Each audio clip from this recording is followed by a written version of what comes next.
बिस्मिल्लाहिर्रहमानिर्रहीम। अस्सलाम वालेकुम dear students. Chapter number 5 rotational motion under discussion है और उस चैप्टर में हमने कल के लेक्चर में मोमेंट ऑफ इनर्शिया पे बात की थी, जो हमने कहा था कि मास का रोटेशनल एनालॉग है।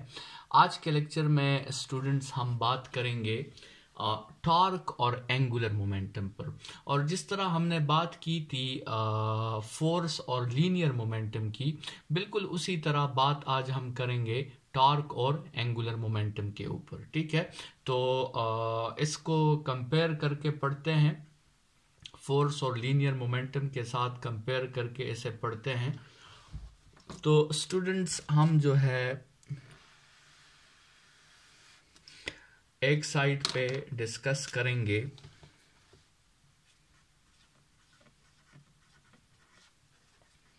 टॉर्क एंड एंगुलर मोमेंटम को, और दूसरे साइड पे हम डिस्कस करेंगे फोर्स एंड लीनियर मोमेंटम को, जिसको हमने P से जाहिर किया था। ठीक है, तो एक साइड पे हम टॉर्क को हम जो है इस सिंबल से टॉ से जाहिर करते हैं और एंगुलर मोमेंटम को हम L से जाहिर करेंगे। ठीक है, तो सबसे पहले तो स्टूडेंट्स जो है हम फोर्स और टॉर्क को डिफाइन कर लेते हैं। फोर्स जो है according to Newton second law, force जो है वो इक्वल होता है ma के। तो हम कहते हैं कि force is an agent, force is an agent which produces acceleration, और acceleration का मतलब changes velocity, लेकिन कौन सी velocity? v velocity। और इसी तरह according to Newton second law, torque I alpha के इक्वल है। जिस तरह F ma के इक्वल है, उसी तरह टॉर्क जो है वो I अल्फा के इक्वल है। तो हम कह सकते हैं कि torque is an agent which produces alpha, which is angular acceleration, and alpha means changes angular velocity, जिसको हमने ओमेगा का नाम दिया था। ठीक है, तो हमने फोर्स को भी डिफाइन कर लिया, हमने टॉर्क को भी डिफाइन कर लिया। अभी आते हैं लीनियर मोमेंटम को डिफाइन करते हैं, और लीनियर मोमेंटम की हमने मुख्तलिफ डिफिनीशंस लिखी थी। उससे पहले जो है चलें पहले लीनियर मोमेंटम को डिफाइन कर लेते हैं। लीनियर मोमेंटम को स्टूडेंट्स हमने ऐसे डिफाइन किया था कि the quantity of translational motion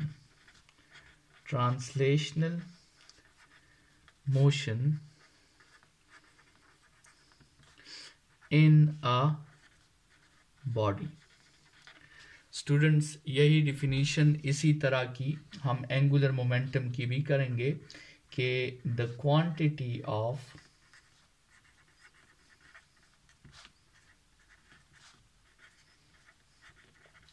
rotational motion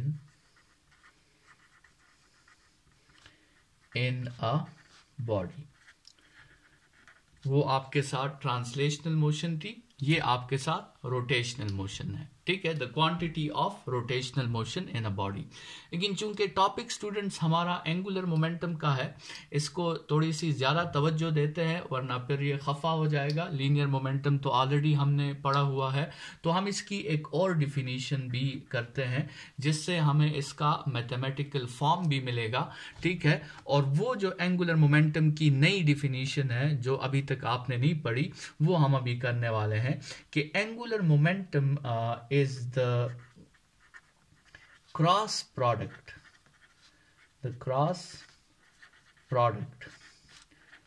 of moment arm इसे कहें, कुछ बुक्स में मोमेंट आर्म है, कुछ बुक्स में रेडियस का वर्ड यूज हुआ है, कुछ बुक्स में रेडियल वेक्टर का वर्ड यूज हुआ है। ठीक है, तो ये मुख्तलिफ नाम हैं। It is the cross product of radius, radial vector और moment arm and linear momentum. Linear momentum. Angular momentum क्या है स्टूडेंट्स? एंगुलर मोमेंटम जो है आपके साथ दो वेक्टर्स का क्रॉस प्रोडक्ट है। ठीक है, दो वेक्टर्स का क्रॉस प्रोडक्ट है और उसमें एक वेक्टर जो है वो वेक्टर r है और दूसरा वेक्टर आपके साथ वेक्टर p है। तो स्टूडेंट्स जितने भी क्रॉस प्रोडक्ट की प्रॉपर्टीज आपने पढ़ी थी वो सारी की सारी क्रॉस प्रोडक्ट की प्रॉपर्टीज आप अब यहां पर अप्लाई कर सकते हो एंगुलर मोमेंटम पर। ठीक है, और उसको आप जिस तरह आपने वहां पर क्रॉस प्रोडक्ट का फॉर्मूला ओपन किया था, आप यहां भी क्रॉस प्रोडक्ट का फॉर्मूला ओपन कर सकते हो। आपके साथ आ जाएगा R P sine theta into N unit vector.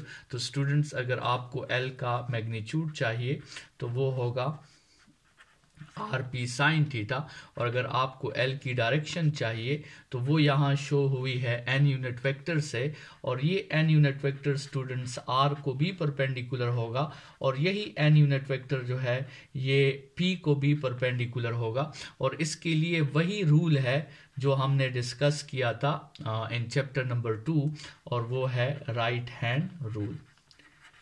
ठीक है स्टूडेंट्स, तो ये वही क्रॉस प्रोडक्ट की जो है थोड़ी सी हिस्ट्री है जो हमने ऑलरेडी चैप्टर नंबर 2 में जो है वो डिस्कस की हुई है। स्टूडेंट्स अगर आप इस फॉर्मूला को थोड़ा सा सिंप्लीफाई करके लिखना चाहते हैं और आप कंसिडर कर लेते हैं कि लेट्स सपोज ऐसी सिचुएशंस जिसमें थीटा हमारे साथ 90 हो, तो फिर हमें पता है कि साइन ऑफ 90 जो है वो 1 के इक्वल होता है। तो उस वक्त आपके साथ ये फॉर्मूला इस तरह आ जाता है, L is equal to R P. ठीक है, ये स्टूडेंट्स अगर आप रिकॉल करें तो हमने इस चैप्टर के स्टार्ट में कहा था कि 4 ऐसे रिलेशंस हैं जो लीनियर क्वांटिटीज और एंगुलर क्वांटिटीज के दरमियान है, और वो 4 रिलेशन स्टूडेंट्स आपके साथ क्या थे? एक S is equal to R theta है, एक V is equal to R omega है, एक A is equal to R alpha है, और एक ये चौथा relation L is equal to R P है। ये 4 रिलेशंस जो हैं बहुत इंपॉर्टेंट रिलेशंस हैं between linear quantities and angular quantities. बहरहाल हम आगे बढ़ते हैं और हम स्टूडेंट्स जो है अगर आपको याद हो तो लीनियर मोमेंटम को हमने एक दूसरे तरीके से भी डिफाइन किया था कि लीनियर मोमेंटम को अगर आपको याद हो हमने ऐसे भी डिफाइन किया था कि it is the product of the product of mass and velocity. It is the product of mass and velocity. हमने ये फॉर्मूला लिखा था अगर आपको याद हो, P is equal to mv। Students हम इसी फॉर्मूला का रोटेशनल एनालॉग इस साइड पे लिख सकते हैं। देखें P की जगह हम क्या लिख लेंगे? L लिख लेंगे, M की जगह हम I लिख देंगे मोमेंट ऑफ इनर्शिया, और V की जगह हम ओमेगा लिख लेंगे। तो हमारे साथ एंगुलर मोमेंटम का एक दूसरा फार्मूला आ जाएगा विच इज I ओमेगा। एक फार्मूला तो ये है L is equal to R P, दूसरा फार्मूला ये है कि L is equal to I omega. तो students according to the rules of mathematics ये दोनों फार्मूलाज आपके साथ इक्वल होने चाहिए। तो चेक करते हैं कि क्या ये दोनों फार्मूलाज आपस में इक्वल हैं भी या नहीं इक्वल। तो यहाँ पर जो है हम इसको प्रूफ कर देते हैं।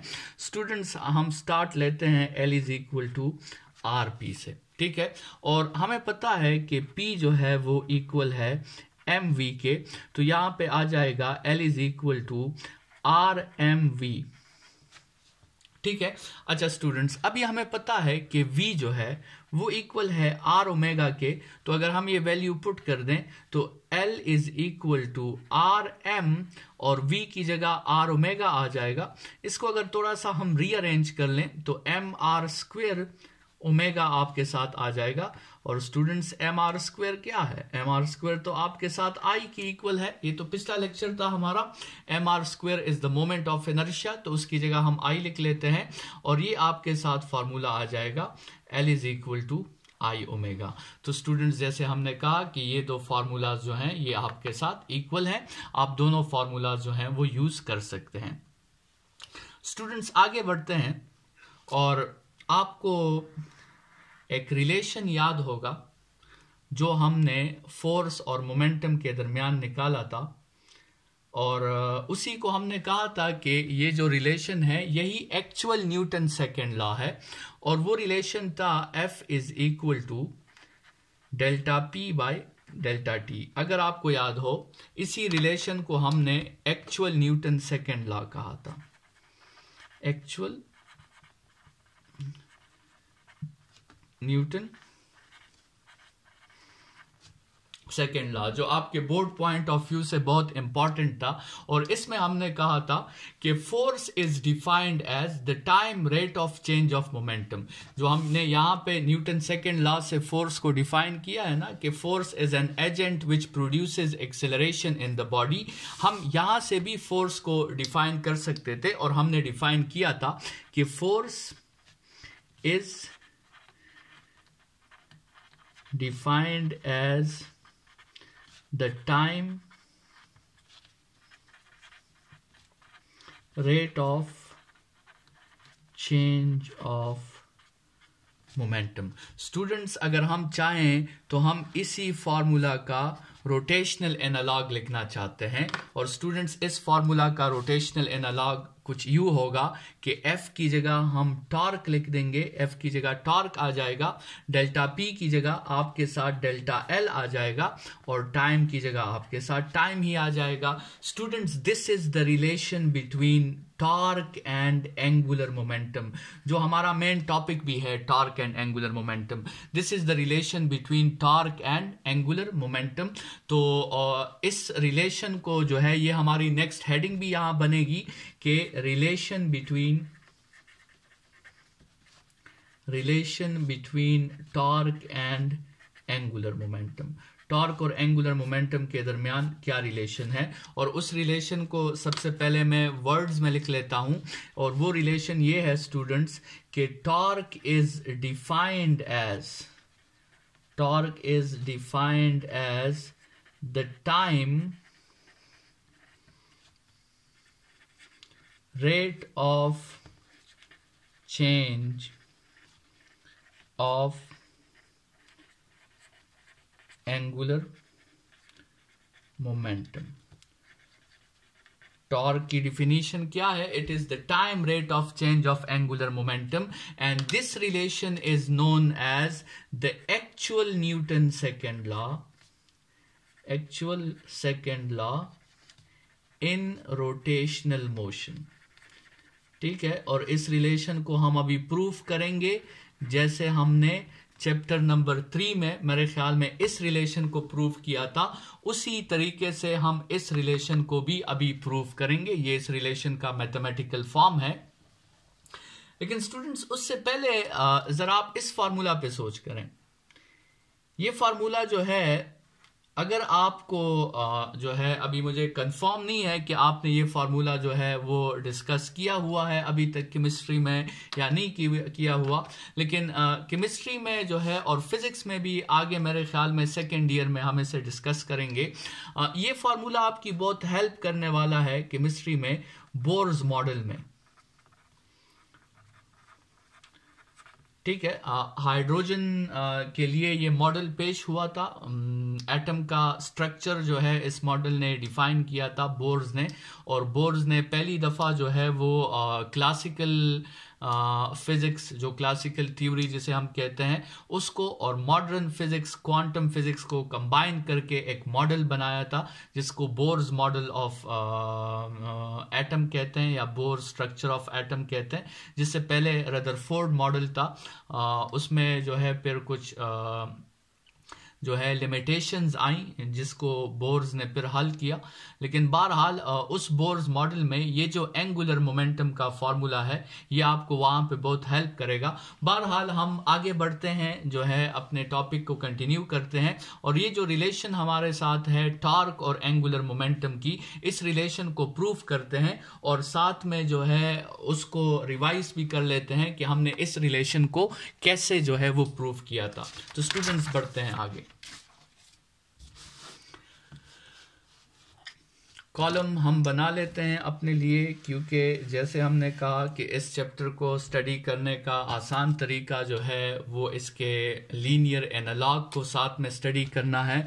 तो स्टूडेंट्स स्टार्ट यहाँ लेते हैं F is equal to M A से, और यहाँ पर स्टार्ट लेते हैं torque is equal to I alpha से। ठीक है, हमें पता है कि acceleration is defined as the rate of change of linear velocity by time, and angular acceleration is defined as the rate of change of angular velocity divided by time. ठीक है, ये वैल्यू स्टूडेंट्स एक्सेलरेशन की यहाँ put कर देते हैं और alpha की वैल्यू यहाँ पुट कर देते हैं, तो आपके साथ आ जाएगा F is equal to M delta V by T, और यहाँ आपके साथ आ जाएगा torque is equal to I delta omega by T.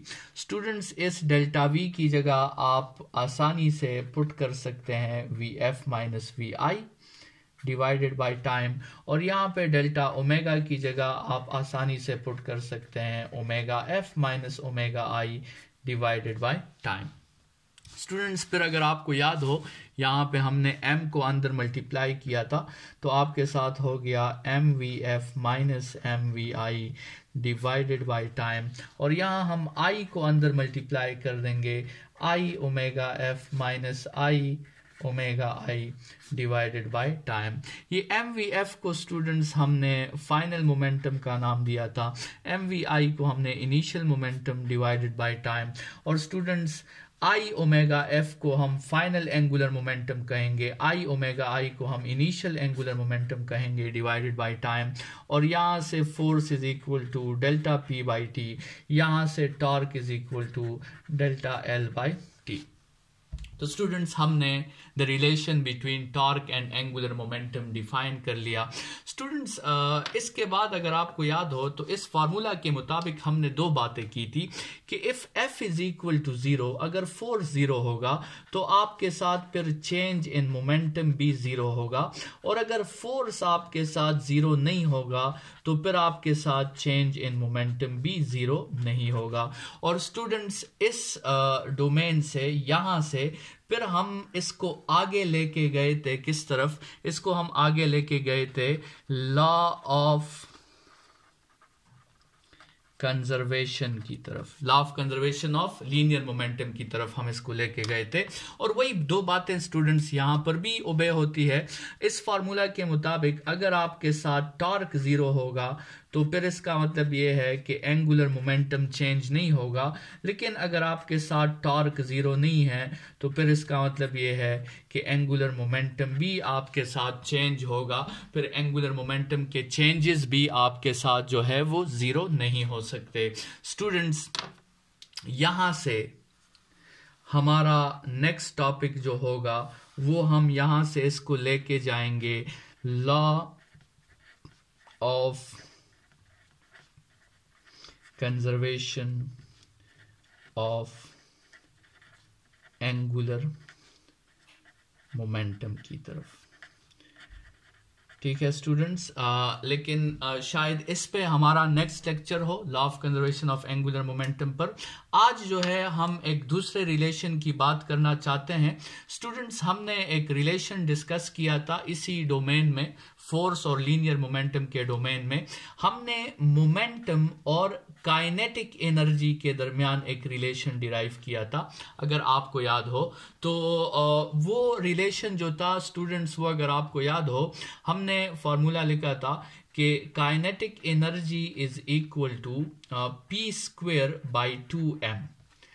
ठीक है स्टूडेंट्स, तो यहां पर भी इस काइनेटिक एनर्जी का रोटेशनल एनालॉग, ये काइनेटिक एनर्जी ट्रांसलेशनल है, तो यहां पे इसका रोटेशनल एनालॉग कुछ इस तरह होगा, kinetic energy rotational is equal to L square by 2I। ठीक है, काइनेटिक एनर्जी लीनियर वो p स्क्वेयर बाई 2m के इक्वल है, और काइनेटिक एनर्जी रोटेशनल जो है वो आपके साथ इक्वल हो जाएगा L स्क्वेयर बाई 2I की। लेकिन स्टूडेंट्स ये बात आपने जहन में जरूर रखनी है कि काइनेटिक एनर्जी लीनियर का जो फॉर्मूला है वो हाफ mv स्क्वेयर है, और काइनेटिक एनर्जी रोटेशंस का जो फॉर्मूला है वो आपके साथ है हाफ I ओमेगा स्क्वायर। ठीक है, तो जिस तरह जिन जिन टॉपिक्स के साथ, जिन जिन हेडिंग्स के साथ आपने लीनियर मोमेंटम को सॉल्व किया है, बिल्कुल उसी तरह उन टॉपिक्स के साथ और उन हेडिंग्स के साथ स्टूडेंट्स आप एंगुलर मोमेंटम को भी सॉल्व करेंगे। और इसमें एक टॉपिक जो है law of conservation of angular momentum, उसके साथ फिर कुछ एग्जाम्पल्स भी हैं, तो इसलिए उस टॉपिक को जो है हम नेक्स्ट लेक्चर की तरफ जो है वो ले जाएंगे और नेक्स्ट लेक्चर उस पर बनाएंगे। मेरे ख्याल से जो है इसके बाद भी हमें कुछ टॉपिक्स इस चैप्टर में रहते हैं, रियल वेट और एपरेंट वेट, तो बहरहाल उनको आगे लेक्चर्स में कंटिन्यू करेंगे। आज के लेक्चर के लिए इतना ही। Thank you students.